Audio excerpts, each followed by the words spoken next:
Hey, how's it going, everybody? Welcome back to another episode of Minitrucks Podcast. This is episode 3, and in today's episode, we're going to talk about my 4x4 97 Nissan Hardbody. So this is my first truck. It was a hand-me-down from my grandfather.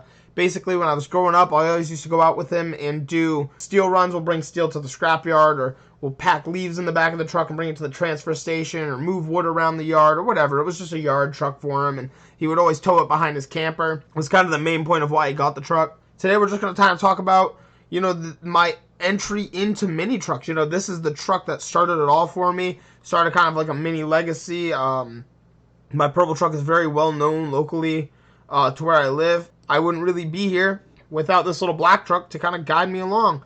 So basically, to hop into this is like one of the first pictures I have of the truck when I got it. It's on the stock wheels.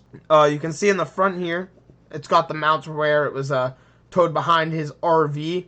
Those didn't stay on there very long. They lasted maybe a week. Or actually, I might have ran them like for about a month. Right there you can see the bug shield that it was a gift from my uncle to my grandfather for one Christmas many years ago. But other than that, the truck is pretty stock. You can see it's this one had a little bit more of a package onto it. Like it had the chrome package, a little bit more of a luxury package. These trucks came in regular cab short bed, extended cab short bed. That was like the main ones you could get. Once in a while, you might stumble across the long bed on the regular cab. And in other countries, they had the crew cab short bed. So anyway, to hop into this, my grandfather got the chrome package. So like I said, instead of having a black grill and all that, a little fancier, a little nicer. Had carpet floor. So like I said, this one is a 97. So it is the last year of the hard body. This truck was bought brand new for $13,115.97. I have the original receipt. I have the original Windows sticker for the truck. I have the owner's manual. I mean, it's a pretty fun little truck. Like I said, it started it all for me. I drove this truck all throughout high school. So my main goal now is to really just drive this truck for as long as I can. I'll always try to keep it on the road because why not? It'd be cool to be driving the same truck I drove, in 40 years from now, the same one I drove in high school. So anyway, we're going to dive right in. This is my truck parked next to my girlfriend's truck. These were our trucks in high school. I had the smallest truck and she had the largest truck. We fully restored her truck. I restored my purple truck, but my black truck has not gotten the restoration yet. When I got the truck, my grandfather was like, look, I'm either going to, scrap it, donate it, or you can put the work into it.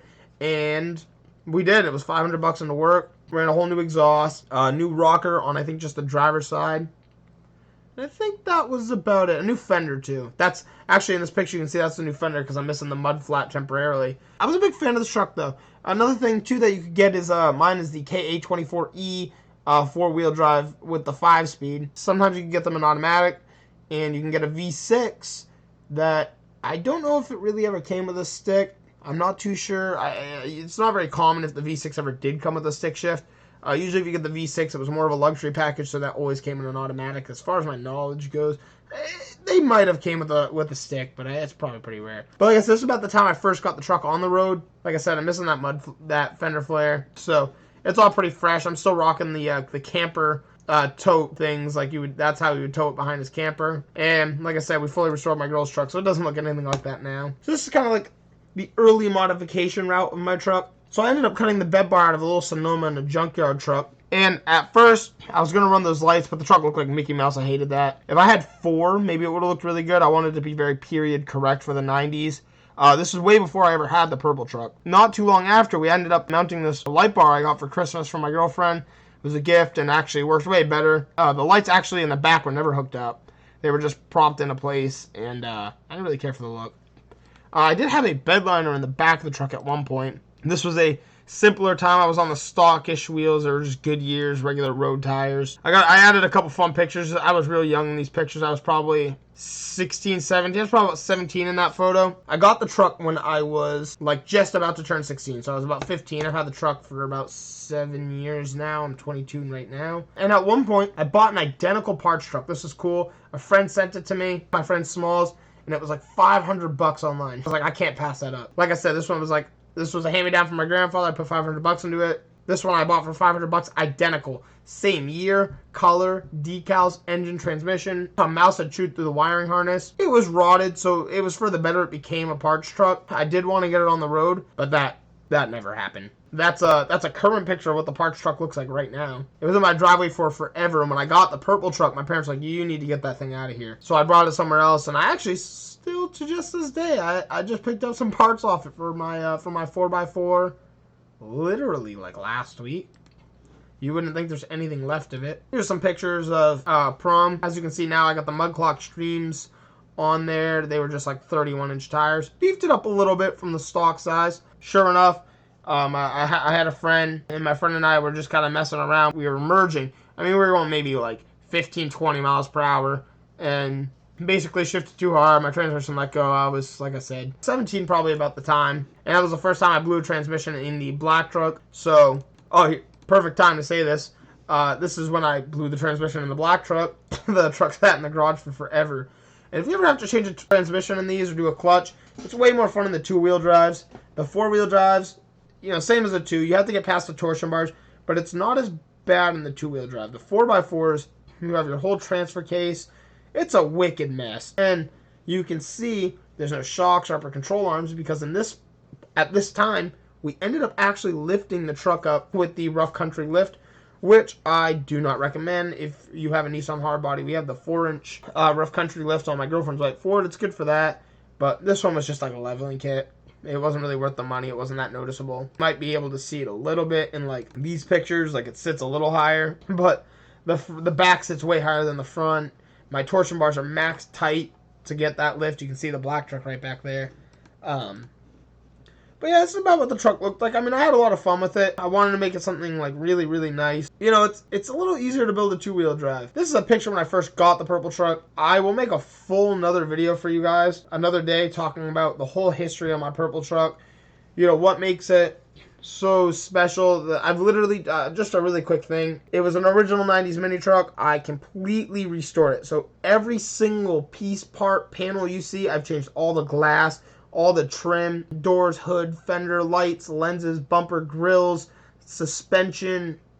The only thing that's still on there is the wheels and the bed cover and the taillight cover. That is it.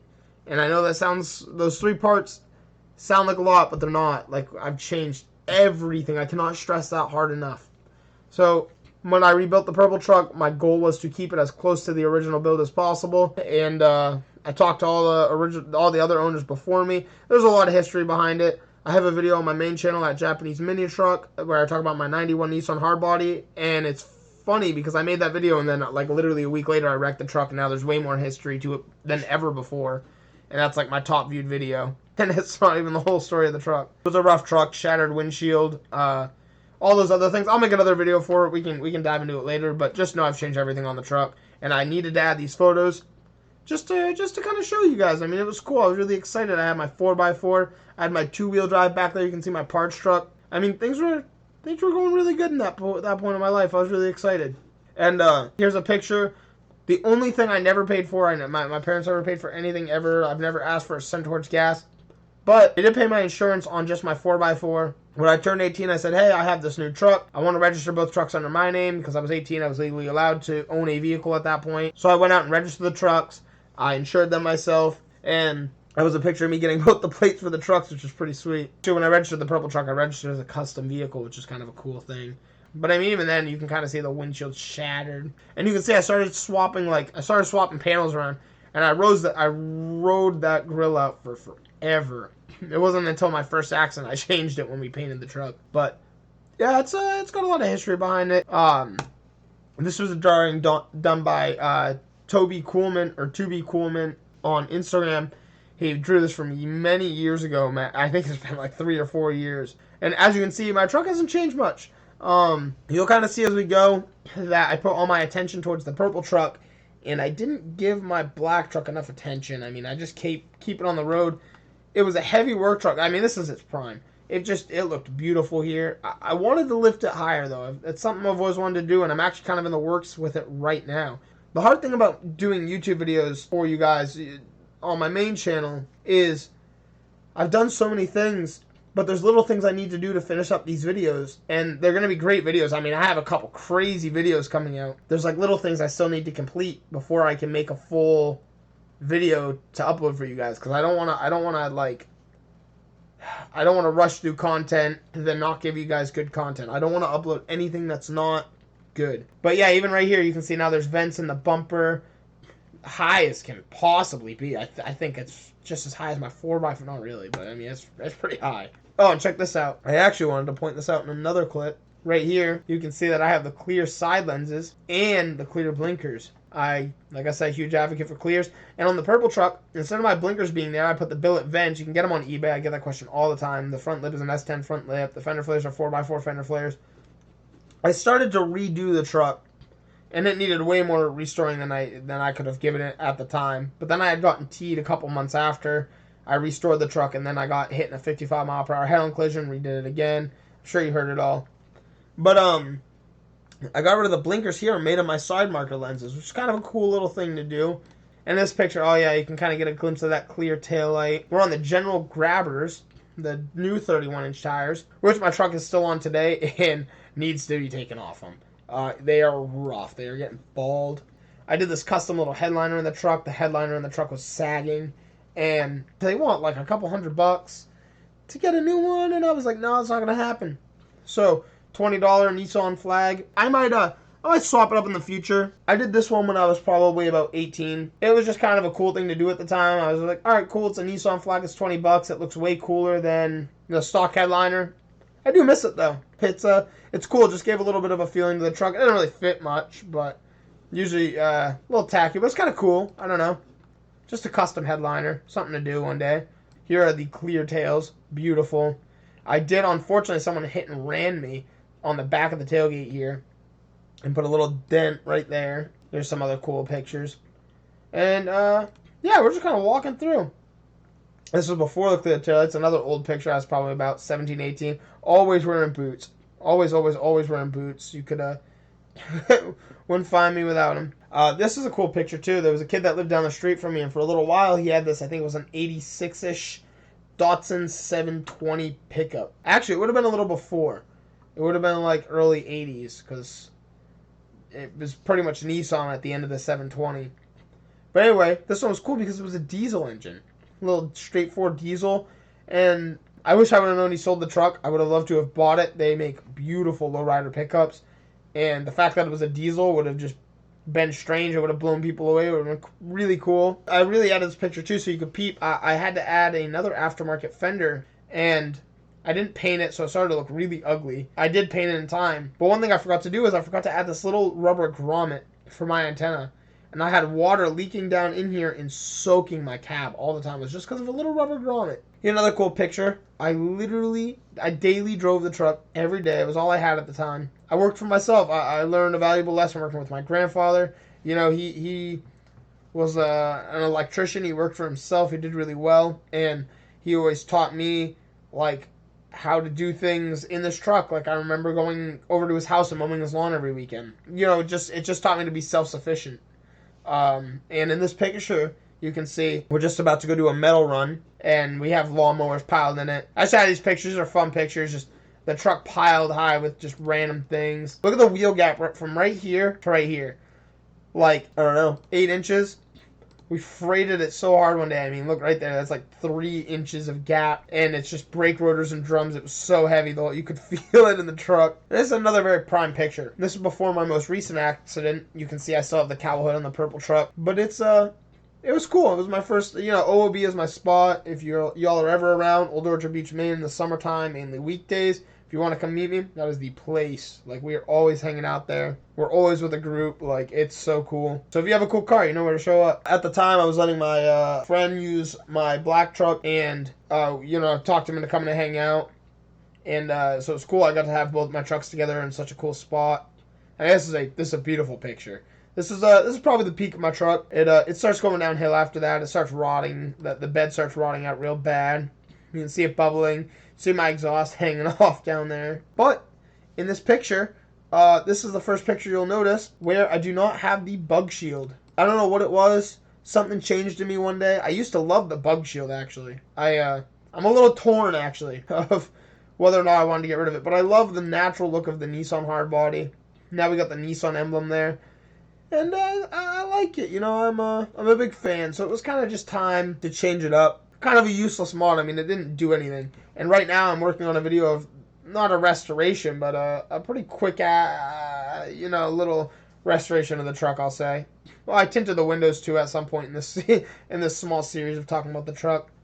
It's like just 35s in the front, 20 in the rear, all legal for where I live. I mean, in the back you can go as dark as you want, but 35 is as legal on the fronts of your windows. And this is 2 days after I wrecked the purple truck in the most recent accident.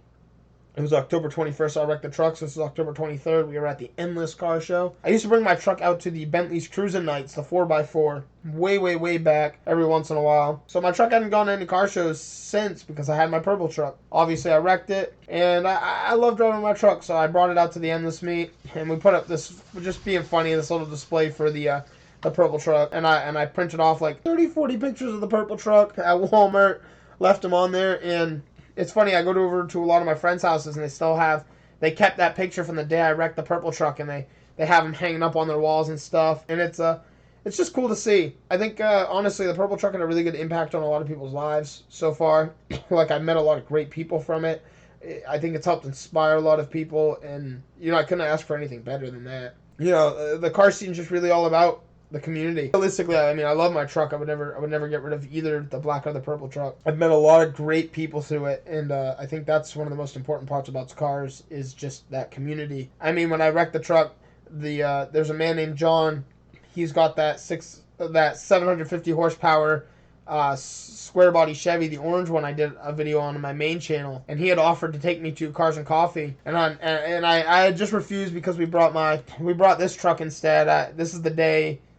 This is like 3 days after the accident. I brought it to Cars and Coffee because, I just like driving the truck. I had missed the purple truck at the point in time. And, you can see right there the rot. And it's way worse. That fender flare's off now. This is all rotted out. I did change this front fender in a later thing, but it's also not very clean. But, it was just a fun truck. A little bit of the display. We did that for 2 days only. We did them. It was the end of the show was Saturday. The Cars and Coffee was Sunday. I wrecked the truck on a Thursday, and the purple truck just has so much story to intertwine with the black truck. I really wanted to just talk specifically about my 4x4. It's hard to just talk about that one because the purple truck has like consumed so much of my life at this point. I mean, it's just kind of what I work for. Like, the only reason I'm working on my black truck is so I don't have to drive I would not drive the purple truck in the winter, but I have to have a vehicle to drive in the winter, and the black truck's kind of in need of some work, so I've just been working on that to get it on the road so I don't drive my purple truck in the winter. You know what I mean? Things like that. Like, I probably wouldn't have touched it if I had year-round summer. I would just get to it when I got to it. Yeah, so I brought it out to Cars and Coffee, and it was really fun being able to show it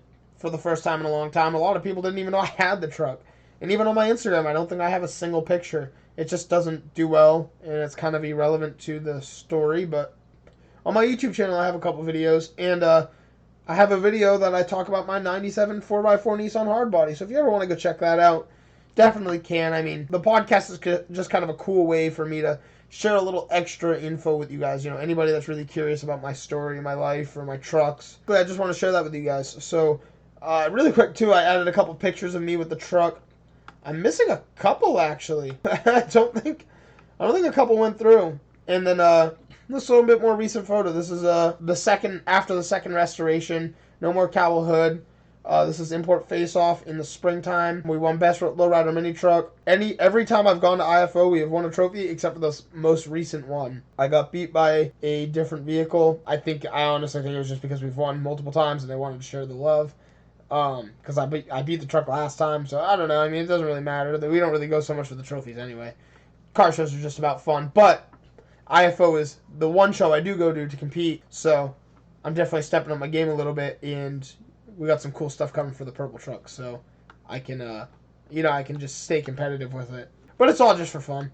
I mean, the car shows are just a good excuse to go out, meet new people, like I said, explore everything you can imagine. So I always wanted to build my 4x4 Nissan hardbody.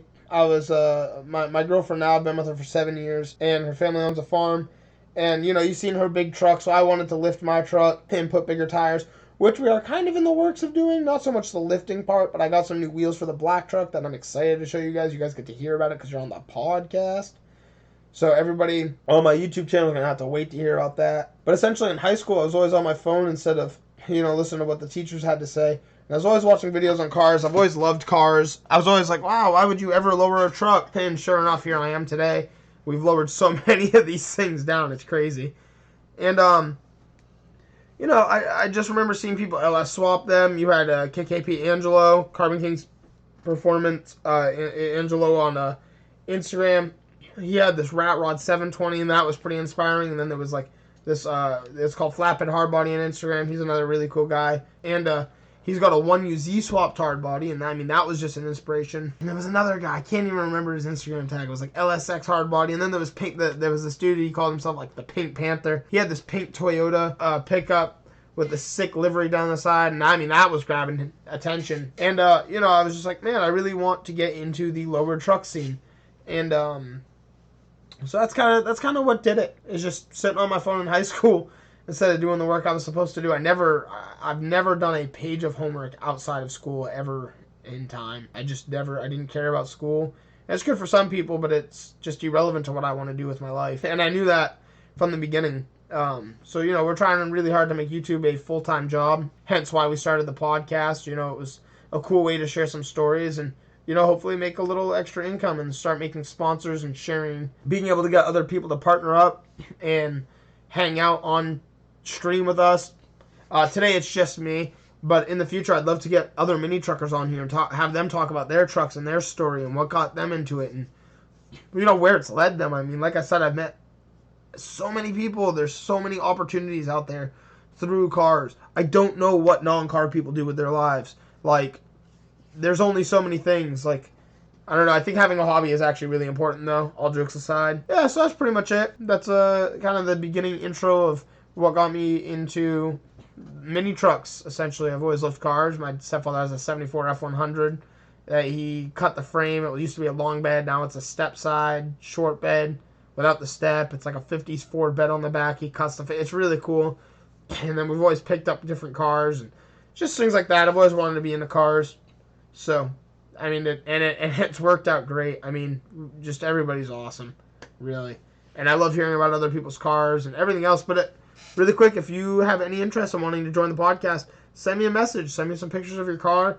And if you got a pretty interesting story, I'd love to have you on. I'm probably going to wrap this video up here. It's a shorter podcast again today. I just wanted to tell you guys about my 4x4 Nissan hardbody. Yet again, go check out Japanese Mini Truck on YouTube. Subscribe to the Mini Truck podcast, where you will get all the download to the main channel. And I will see you all in the next video. Thank you so much for watching. Have a good night.